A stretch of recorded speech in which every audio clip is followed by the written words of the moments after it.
Welcome to Can, the marketing podcast. I'm Ben from Human Digital, the B2B marketing agency. And I'm Steph from Q Marketing, making brands shine since ages ago. This week, we're talking loyalty, what it is, what it isn't, and whether your loyalty program is genuinely building loyalty or just bribing people to come back. So get out your platinum, gold, titanium Amex card, grab a blender with your Flybuys points, or check your AirPoints balance because we're pulling apart the loyalty programs you know and love. We release a new episode every week, so make sure you hit that subscribe button.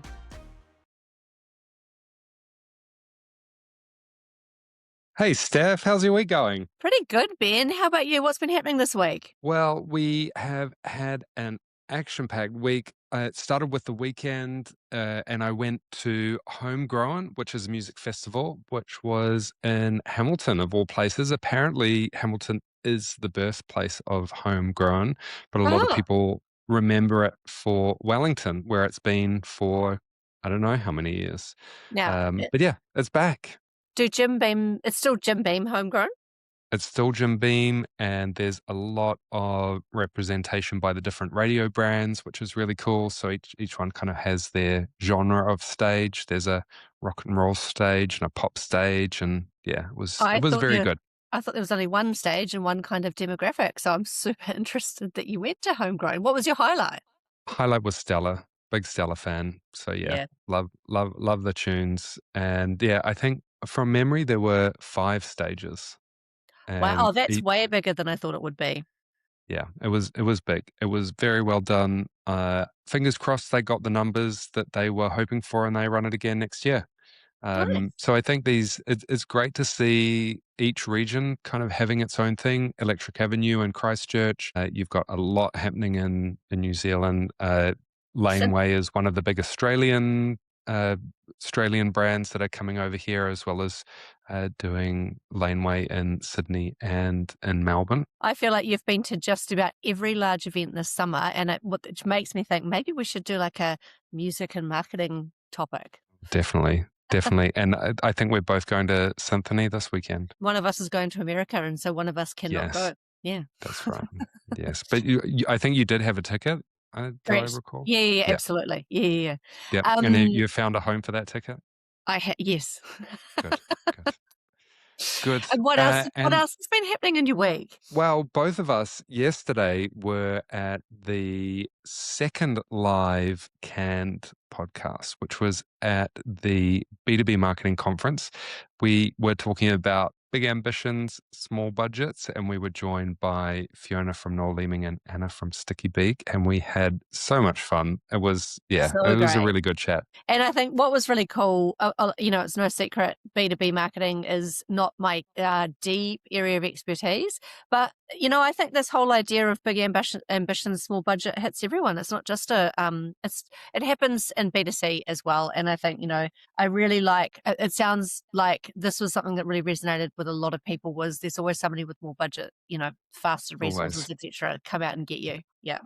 And if you think your budget is big, look at some of the budgets that are happening at Cannes. It's just astronomical. And Super Bowl, just unreal. Yeah. And even then they probably think that they don't have enough money. So what else has been happening with you? Okay. So as previously mentioned, I am heading off to the States, which is kind of terrifying, kind of exciting. So yeah, I'm heading off to San Fran tomorrow night. I'm gone for 10 days. I'm going to be working at a pet expo. So a lot of my weekend was spent packing, just kind of getting myself mentally prepared. It was also my son's 17th birthday, and I got him, part of his present was a $50 petrol voucher, and I just looked at that and I was like, that's not going to go far. It's been a week. It's been a week for petrol, hasn't it? Well, you could have got him the ultimate gift that's on everyone's list at the moment. Our new Can mugs. I'm sure he would have loved one of these. Oh, my kids love it when I say I'm going to record the podcast. So they love it. They do love it. We gave out a lot of these mugs at the event yesterday. So there's a lot of new mugs going into people's cupboards and desks, that's right. Which is brilliant. I'm banned from bringing any more mugs into this house. Actually, I have a bit of a thing for crockery. But for anyone listening, if you want to be a guest on our podcast, we are now gifting merchandise to every guest on our show. So there you go. Yes. And I think we had 80 mugs that were given away to attendees from yesterday The as bigger, well. bigger. So it was the first, they were the exit gift. So if you left early, you probably got one. No, yeah, the drunk people. Right, take us into the news. What's been happening? Yeah. So a couple of stories to talk about. So South by Southwest Austin wrapped up. So Steph and I were both at South by Southwest Sydney. RIP. It is no Mm. longer going forward, but South by Southwest Austin is. That's the birthplace of South by Southwest. And there has been, I haven't seen a lot of coverage coming out, but Paul Hewitt, who was the correspondent for B&T, he said he'd been to previous events there. He said that the South by Southwest 2026 was smaller. He said the budgets Oh, were really? tighter. Mm. um, there is a literal hole in the ground where the convention center used to be. So South by Southwest used to have essentially a massive venue that was Okay. dedicated to them, the convention center. So that's being redeveloped. So there's nothing there. So they've had to disperse across Austin, which is great for the small businesses and the venues because they get more revenue. But yeah, there were fewer activations. And he described the mood in the hallways. He said it felt like a recession, which was really sad. Oh, But we do not wanna hear that. That's not yeah, and I think that is the US. I mean, a lot of these, a lot of the realities is a lot of people are not traveling to the US at the moment. Yeah. They're rethinking just coming into the country as a foreigner. They're questioning it. They're questioning where they spend their marketing dollars and Yeah. yeah, Good I mean, point. That's a that's big point. everyone's choice. But he said there was a lot of great conversations and a lot of talk about AI and how AI is powering and enabling and helping people do more, do better. Um, but yeah, I think the scale was reduced, but the significance was still high. So Mm. I'll be reading up more on South by Southwest. Another thing in the news in Australia, so Amazon Ads and Spotify has come together to launch a programmatic audio push. And so this integration allows advertisers using Amazon Delivery Service Partner, DSP, to tap into Spotify's global audience of or almost 800 million monthly users. Wow. And it just allows them to do better targeting, shopping, browsing, viewing signals. So yeah, really, really data enrichment. So Nice. we'll see what happens with that. Excellent. What's in your news? Well, I like to talk about what's been happening in advertising. So what's caught my eye, it always amazes me how the thing like this that whole thing of it was big in my world, but yet you haven't seen it. So it just goes to show how algorithmic Algorithms. yeah, our viewing it. So McDonald's have launched a new burger, and in order to launch it, this is a global piece of content. So they filmed their CEO eating it. And so hmm this is and so then but Oh, actually this is a little bite. yeah, yeah, that's Yeah. exactly right. And so basically he couldn't stomach his own food. But Mm. then the brilliant part about this and what I really love about brands who just understand how to turn bad PR around. So obviously we had Burger King, Wendy's, Subway, they all jumped on the bandwagon and just like had a go at McDonald's going, Yes. Can't Um, even eat your own burgers. can't even eat your burgers. And then McDonald's just clapped back and took it on and came back and just said, yeah, well, I can't even, now I wish I could remember what they actually said, but they totally embraced it, clapped back again, and leaned in to the whole little bite thing. And so I just think that's brilliant. It's that whole idea of how do you that saying of any PR is good PR. Don't pretend it didn't happen. Get in there and just Yeah. Don't embrace shy it. away from it. No, Yeah. exactly. Yeah, yeah, yeah. So that's my news story, and then we've got a pretty exciting topic today. What are we on about today, Ben? Yeah, we're talking about loyalty. So loyalty is a loaded word in marketing, and there is a lot of assumptions and confusions about it. And it is one of those words that gets thrown around in marketing, like it means one thing, but it probably means five different things depending on Well, who you ask. can I just say, as a marketer, growing up in marketing, this was my least preferred form of marketing. Like I was like, I don't want to do loyalty marketing. I didn't But understand it. loyalty isn't marketing. And Well, like it's not a campaign. Like, loyalty is a concept of, and maybe I mean, loyalty is when a customer chooses you again and again and again. very And true. it's not, loyalty isn't marketing, and I think that's one of the key confusions, and I think this is where we really get unstuck, is that loyalty is actually a customer behavior. It's not marketing. I think in You my can mind, market to yeah. achieve it, but yeah. I mean, I think the thing I was allergic to, and so because we were talking about this at the B2B conference yesterday, and I was like, oh, God, Flybuys is dying. Thank God Flybuys is done and dusted. Like, I couldn't see the point of it. And then Mm. actually what's happening is loyalty's coming back. And if I'm going to be really honest, I mean, I might have an aversion to Flybuys and, buying my blender through my hot points or whatever the hell the thing was. God. I mean, the boomers love it, but It's a lot of work. It's like coupons. there's a couple of loyalty programs that I 100% buy into, Yeah. inadvertently. And I think you're right. The key thing there is that I don't even know that I'm doing it. I don't really know that they're selling to me. I just think I'm part of a cool club. Yeah, and I think like that loyalty is a customer behavior. Loyalty is when a customer chooses you again and again, even when they have other options. But there's two kinds of loyalty operating in the market generally, and I think most brands only build one of them. So you have true loyalty. So true loyalty is emotional, it's identity driven. The customer sees themselves in your brand Mm. and they trust it and they advocate it, and they would feel a sense of loss if it disappears. And, people think about brands like Apple and Patagonia or their local coffee shop. It's not transactional, it's relational. It's earned. They, So what you're talking it's about there is earned. earned loyalty, brand Yes, love. and I believe that earned loyalty is the only real loyalty. And then you have this manufactured loyalty, which is built through incentives and switching costs and habits, points programs, status tiers, Trapping locked in you, subscription. trapping you in. Yeah. Yeah, and the customer keeps coming back, but the question is, if you remove the program, are they still going to show up? Like, are they still going to choose you? Like, is there enough benefit for them without that program? And really, often it's no. I was just going to say, so I'd like to throw this question to you. Is there a brand that you're 100% loyal to that doesn't incentivize you in any way? So I think there's real incentives, which is the product.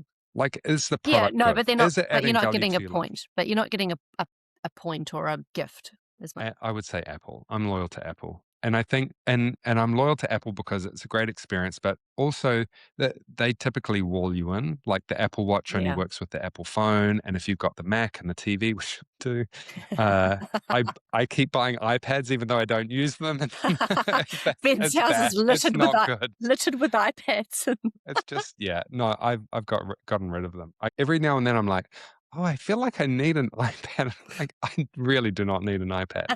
So yeah, Apple is one of those, but and Apple is kind of we call it a walled garden where you Yeah. can't leave. They are kind of breaking it down. I mean, some of the walls that they have is iMessage, and the shame of the green text, Yeah. that keeps people within that walled garden. There's the interoperability between the different devices. There's the performance. There's the Apple Care. It just works. Which is, so you could be a cynic and go, yeah, they've forced you into it. But then I take a different view and go, I just think you. I think it's genius. I think it's a really great way to build loyalty because actually, in theory, they've made the products really really easy to use. And people, it's and people are they're giving a benefit to people by making it so simple to navigate through the operating system, etc. But there's things that they do terribly, like Siri. Siri Siri, sucks. Yeah, it's the worst. yeah. And they've integrated ChatGPT into it, and it's still not amazing. No, it's incredible how bad it is.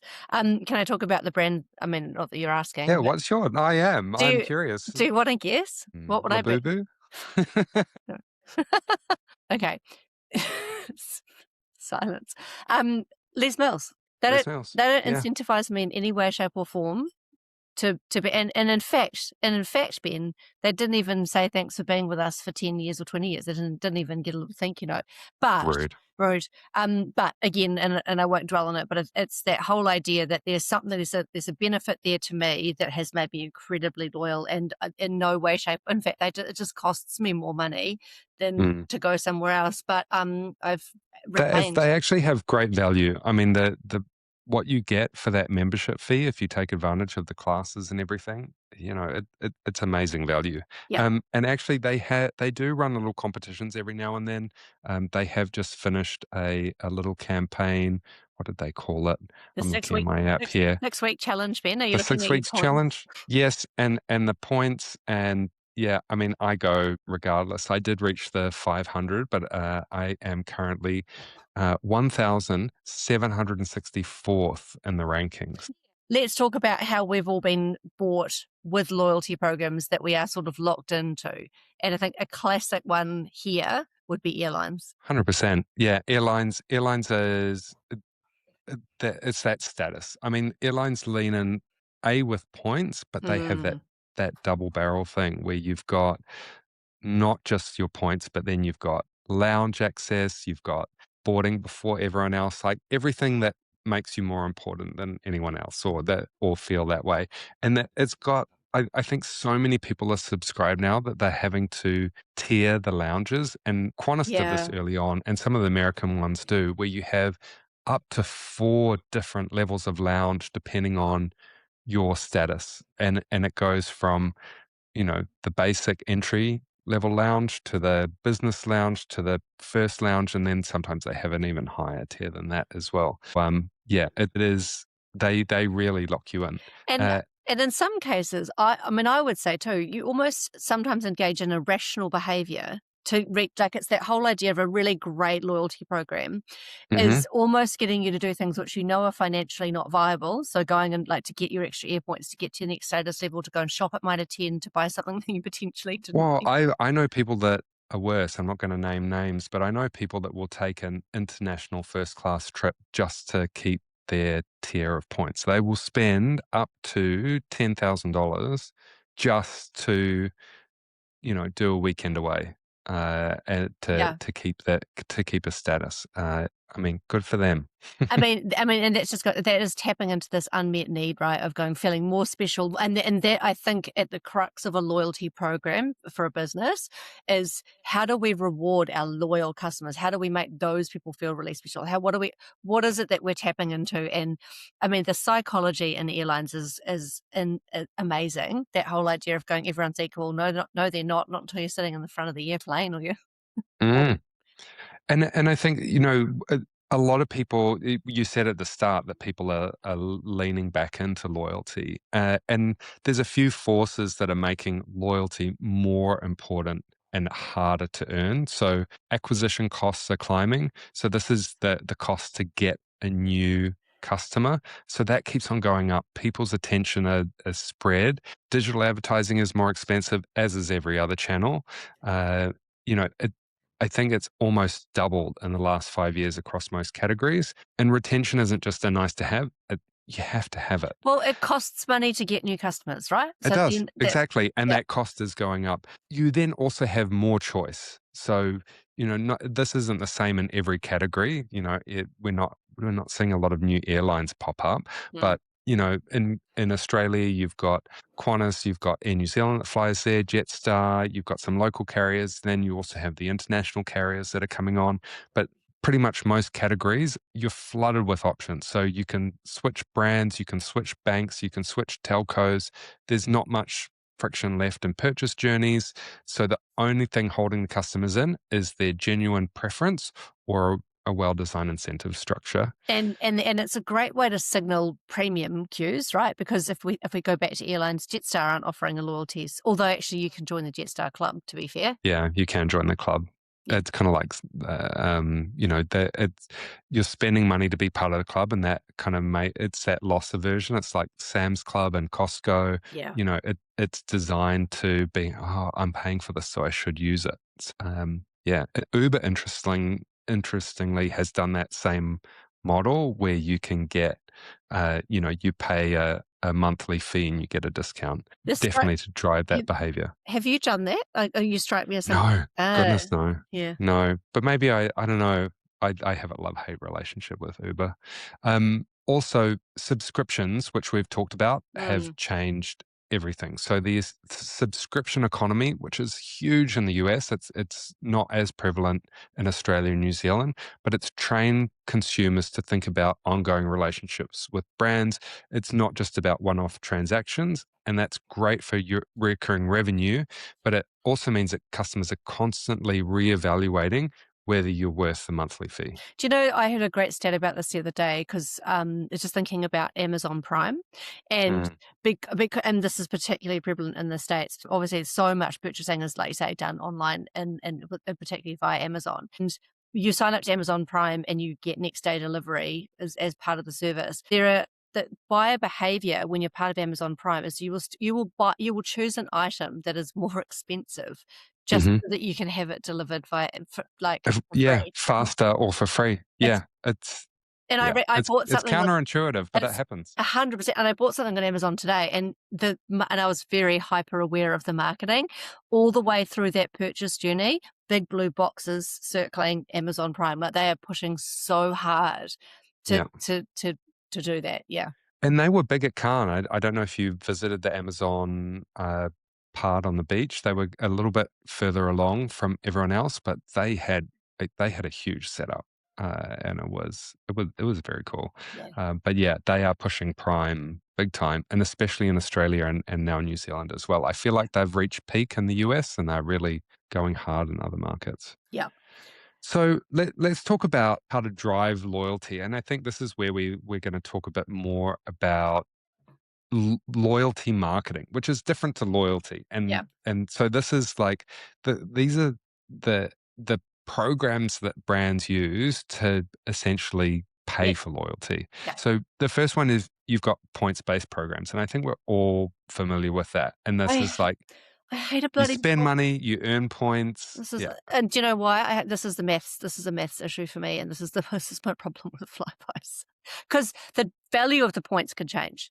So, Yes, and and this it's is fake money, yeah, and they devalue it yep. constantly. I think this is one good thing about the Air New Zealand program is that they give you Air Points dollars. They give you like a few cents per flight, so it's pretty I negligible. know. But like at least you know what the dollar amount is that you're getting because you're right. They can devalue, revalue these points at any point, and you've got 20,000 points, and that's enough to get you A a blender, lollipop. a blender. Or Yeah. or not even that, yeah, or like a thing of sunscreen. It's like, what are you actually doing it for? Actually, McDonald's two-point system too. I don't know if you shop on the McDonald's app, but that's No. well, They there you keep go. every time even if I go into the drive-through when I got my friend's pack, they're like, "Oh, have you ordered on the app?" So that yeah, I don't the reason I don't wanna download the McDonald's app is I don't wanna buy more McDonald's. I wanna buy less McDonald's. I tell I you don't what. wanna make it easy for myself to buy it. Yeah, and that again, that's the whole point system. It's a really great way to, and it can, particularly in the McDonald's case, it'll get you to increase your average basket size because you go, okay, well, I can get some fries to add on to my order. So, yeah, Yeah. and it'll be about driving frequency of purchase. And the clever ones use a tier system as well. So spending to reach your next reward or your next level or your next tier. I mean, and we're going to talk about tiers next. But why it's wrong is, or well, why it doesn't work. It's easy to copy. Everyone can create one. It costs a lot of money to develop and run. But if every competitor in your category offers points, it becomes table stakes. It's not What's confusing? differentiating. It's confusing, Yeah, and yeah, it creates a liability on your balance sheet, which is for the finance team to figure out. Like Qantas apparently has billions of dollars of unredeemed points, and customers can become really resentful when they expire or devalue because they've, yeah. held on for them for so long. I've got a really great example of where I think Tia's work has working incredibly well, and Mm. that was is at Mecca. Yeah, well, let's talk about the tiered programs. So tiered programs, sometimes you've got these programs that have multiple elements, like they might have like airlines have points and tiers. So tiers are where you've got, for example, bronze, silver, gold, platinum, and the more you spend, the higher you get. And I think the Mecca example you're about to give, is it points and tiers? Good question. Do you Yes, get it is. Mecca points for what you spend, but then you Yeah, also reach a level Uh, of I don't know if it's loyalty? they just basically say you need to spend enough, and this is where they're brilliant, right? They'll go, so if I'm at the first tier, they won't just tell me what I need to get to the second. They'll try and push me to the one above that, right? So it'll be like, Wow. you need to They spend double trump you. $560 to get to level 3. I'm like, Wow. well, that's not gonna happen. But it's a state, and it's 100% a status symbol, and particularly amongst the I mean, Do they give you a generation. different bag at checkout if you're a certain status? No, That would be cool. Imagine if you're walking out of the store and you, like, had a shimmery gold bag and it's like, "I'm better than you. but here's the thing, right? I buy more makeup than you."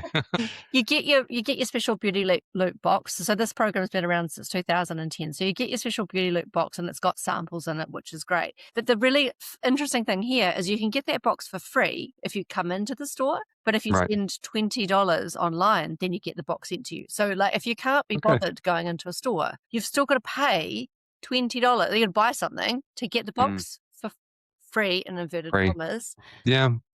So and It's that convenience factor. yeah, exactly. I guess someone has to pay for the shipping.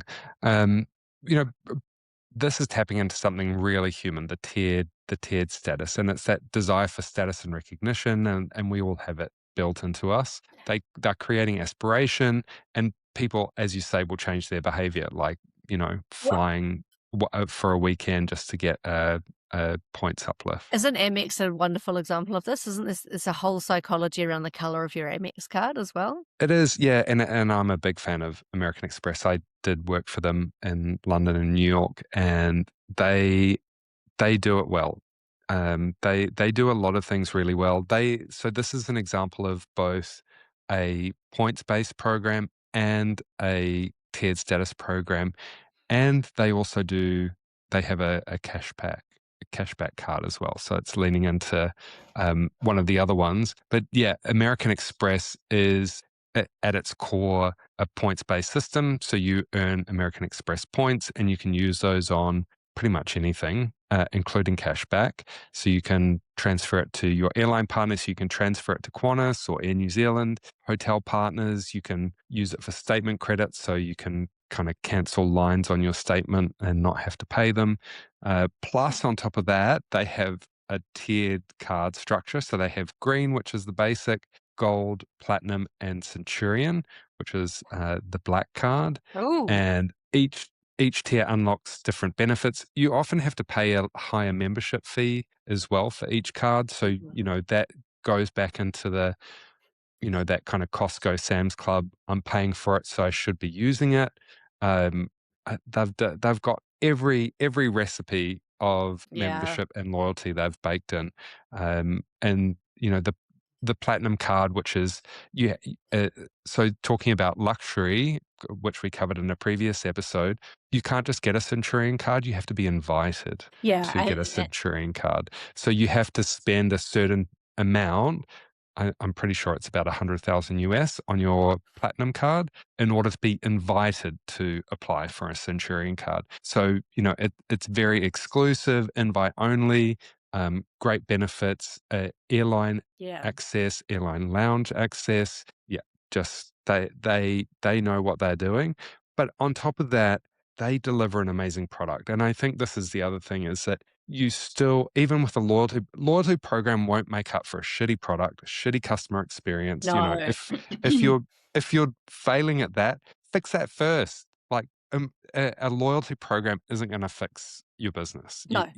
you gotta get the basics right. Loyalty program is icing on the cake. Oh, you have to deliver on your promise. And this is the other thing, actually. This is that there was a massive PR debacle with Mecca last year, where Mm. there's so going back to the promise of the company and the brand, you get people to move up to those tiers. They have a certain expectation of you. Mecca did a thing where they gave everyone a tote bag instead of free product. Okay. And so there's a huge backlash because it was And you couldn't buy it, no, or it people was didn't want it. it was no, It was they didn't want it it. was shitty. And not only that, I believe that some of the product that was going out in the gift boxes was expired. Oh wow. And so Yeah, so that's you a no-no. can't get people to pay $20 to send you your free thing and then give them an eye infection. So let's quickly cover some of the other loyalty programs that people have. Cashback and discount programs, I think this is kind of like, you're in the lower end of town where, you want a lower cost program or you want to appeal to people that want that cash. Is So it you've got everyday cashback. rewards? Everyday rewards would be part of that? It's that, spend $100, get $5 back, or get 10% off your next purchase. There's no points to track. There's no tiers to climb. It's just cash. It's cash money. You want it, spend more. The more you spend, the more you save. Subscription models do this a lot, right? So after 3 times you've purchased from us, you'll get it, Yeah. unlock your next discount. Yeah. Teamwork. So the why brands use it, the value proposition is really clear. There's no mental maths about how much is a point worth, and calculating that if I spend that, I get that, and that means I can get that. So it's really simple, and it's effective for high frequency, low consideration purchases like coffee and groceries and stuff like that. But essentially, why it breaks or where it doesn't work, you're training customers to wait for a deal. So every dollar of Yeah. cashback is margin that you're giving away, and once you start, very hard to stop. Yeah. And customers who are conditioned to expect discounts will punish you if you remove them, and you've essentially created a permanent price reduction dressed up as a loyalty reward. So then you've got coalition programs. So this is where that's like the flybys. You've got multiple brands feeding into a single loyalty program, and customers earn different things across retailers and service providers, all contributing to one balance. And flybys was the example for Do you Australia and New Zealand. The thing about this, and just to kind of dive into flybys again, they look, at the end of the day, this is the other thing that's I think we've forgotten that makes loyalty programs like flybys really successful. They're actually just giving you access to data. So this whole idea of Yes. a coalition Yes. of brands, and I am someone who's just literally I'm paying flybys $35,000 for a promotion I'm doing next month. Hmm. um, the redemption rates on a points offer, so that like flybys come to you and go, let's like you can do give away double points, give away triple points. Mm. Redemption rates are really low, but you've got to Yeah. pay. You've got to pay to get in front of the data Yeah. type like the They yeah. get money from everyone. Yeah. Well, yeah, but both sides, both sides. So, the brands use it to get a broader earn service, they call it. So, you're embedded into more of people's lives. So if you're part of the program, you're getting points, through your telecom provider, you might be swayed to choose an energy provider that Because you've has the got same flybys. program. Yeah. Yeah. Or the grocery. So, once you're in that network, it encourages, people to be in that ecosystem. Which is also partly what Everyday Rewards is, right? So, Mm. the other providers outside of Woolworths have got the Everyday Rewards program as part of it, correct? I'm not sure. I haven't seen anyone else participating in it. I think there has been in the past. I'm not sure. I'd have to check on the new program. Previously, it was a coalition. It may have been reduced now, but Yeah. I haven't seen it. Mm. So then you've got experience and access based loyalty. So instead of discounts or points, the reward is an experience or exclusive access. Amex also does this. You know, you have VIP events, early product drops that we were talking about with Mecca, members only content, concierge services, priority access, and brands use it where ex- because experiences are harder to commoditize. And we talked about this in the Mhm. luxury thing as well. When everyone can get, a luxury bag or a luxury bag knockoff, not everyone can get into Harry Styles front row, for example. So a competitor might be able to match your 2 times points offer, but they can't replicate the feeling of being, front row at Beyonce or Yeah, being ushered into the experiential. airport lounge while everyone else queues, and it creates memories, and memories create emotional bonds, and they also create social media I think content. So I'm really influencers love it. I'm really loving what I've really noticed lately is Westpac really getting into this whole music, like early access to concerts. And I Mm. think it's a really wonderful way. I mean, like, you've got to assume this is an acquisition play for a certain demographic because Yeah. and I think there's something really powerful. This money can't buy access. Yes. And Hmm. it is, and again, there's a little bit of status involved in that. I've got the pre-sale ticket, like I've got a code. I'm the one that's going to get all my friends into the gig. I Yeah. think there's something really powerful in that. So yeah. So where it breaks down is experiences are expensive to deliver usually and hard to scale. So they work really well for premium or luxury brands, with smaller, high value customer bases, but they're tough to pull off if you've got like a million customers. Although I have kind of seen some brands like Spark have, you know, a maybe 200 people in the front row of a concert. Yeah. So, there are ways to do it.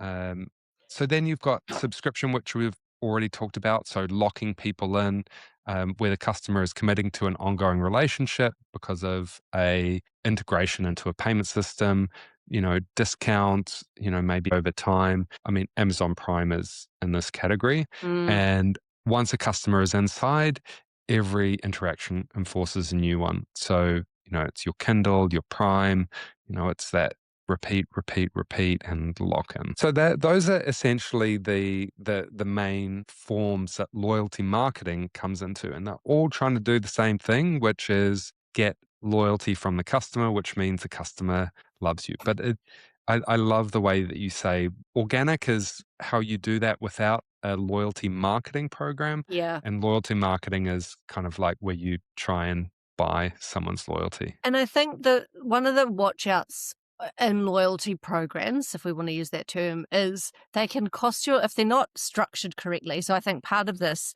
is really understanding your customer behavior and Mm. who are the people that you want to retain, and how do you move them up, like if you move them up through tiers, for example. Because I can see that and I think this is the reason a lot of companies have abandoned loyalty programs in recent times. They can become incredibly expensive to execute. And Mhm. then, and what I would probably caution is you want to avoid building a company that only builds loyalty through kind of not trapping people to stay with you. Mm, You need to build brand equity and deliver value to your customers so that they want to exactly. stay with you. If you take that loyalty program away, I mean, I would probably still choose to fly. I would much prefer to fly Air New Zealand than Jetstar, even if I didn't have a certain, if I didn't have a status. Yeah, Because because the the experience experience, is better. yeah, Yeah. exactly. Yeah. So let's talk about some examples. I mean, we've touched on Amex already. Other things that make American Express so successful is it's very much membership. On your card, it says member since, like how long you've been a member. And some people have, I've been a member since the 90s, and I've been a member since the 80s. But, it's that kind of, that comparison that's printed on the front of on the card. The Yeah, fee is a bit of a filter. So those high annual fees create kind of like that self-selecting community because people know that they've spent $1,000 on the membership fee, yeah. and it putting down the metal card like the platinum. I think the gold as well. They were actually made out of steel or an aluminium. Gold, the So amount of gold bars. yeah, definitely. And so when you drop them, it actually makes an audible sound. When you're paying for something, it's that tangible, visible status, and it's a social signal. You're pulling it out at a restaurant to pay the bill. Yeah, so it Amex really proves that loyalty doesn't have to be free to be effective. Like you can do it in a way that is making money for the business, Yeah. and getting people to pay for the privilege is pretty amazing. Where has it gone wrong, Ben? Like, can you think of any examples where people have like really mucked it up and disappointed people? Yeah, I mean, I think we don't really hear about them because they really don't get off the ground. I mean, I the good thing I think about Shopify, and Shopify has really taken over e-commerce, and you can Mm, bolt on a lot of loyalty programs as a part of your Shopify platform. And I think if people don't think about the category they're in, and they roll out a program, it can just be not effective. yeah, And I think it's thinking about, all right, who is your customer? Do I have a high value or low value item? What is appropriate? And I think it's maybe using a mix of some of the techniques that we talked about, and the loyalty programs that I think work the best choose a number of things in their loyalty marketing formula, yeah, like points and status tier, or experiences and cash discounts, or they kind of customize it. They probably talk to their customers, do a bit of research, see yeah, what the competitors are doing, doing that work. Because like anything, there's a lot of companies that will just roll stuff out like a new product and they haven't tested it and they just think, oh yeah, of course the customers are going to want this feature, or they're going to want, Yeah. this change. Of course they're going to want a loyalty program. Maybe they don't, or maybe they want cash back and you're trying to offer them points. Never offer Steph points. Always give her the cash back. Well, yeah, and I think, look, where companies I think can really mark it up, so to speak, is if you are just doing. So I think the thing to think about a loyalty program is it's not really it's not a quick fix to solve a P&L problem, right? So you should be delivering genuine value to your audience. It should be a win, it should be a win-win. Treating it like an ongoing relationship, because once you start collecting data and you're really building that on. The whole point of loyalty is that you're trying to get people to stay with you for a long period of time. Mm. Don't sort of do it for 12 months and then abandon the idea. I think should be a long-term play. Yeah, it's part of brand. It's an always on. Yeah. So then you've got Woolworths. So let's move from American Express to Woolies.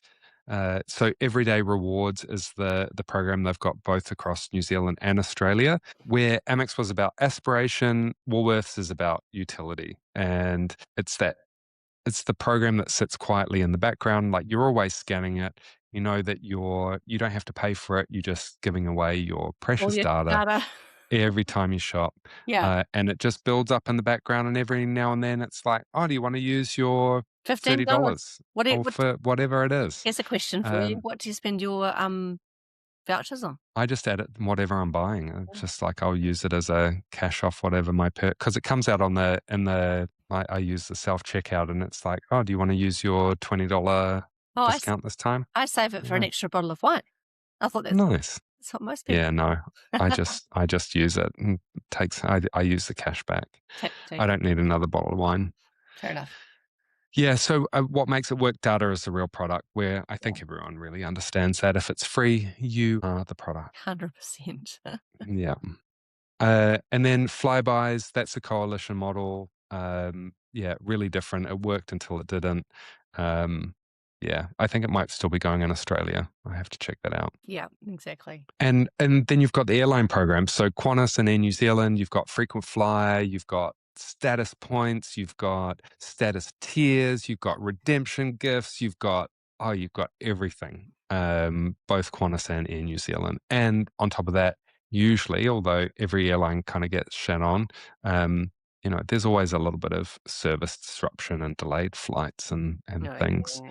So, I mean, the real question is loyalty marketing actually building loyalty? I think it depends. And sometimes I think if loyalty is wrapped up in the product and it's real and customers want it, yeah. I think I think we can come up with lots of examples of where it is working.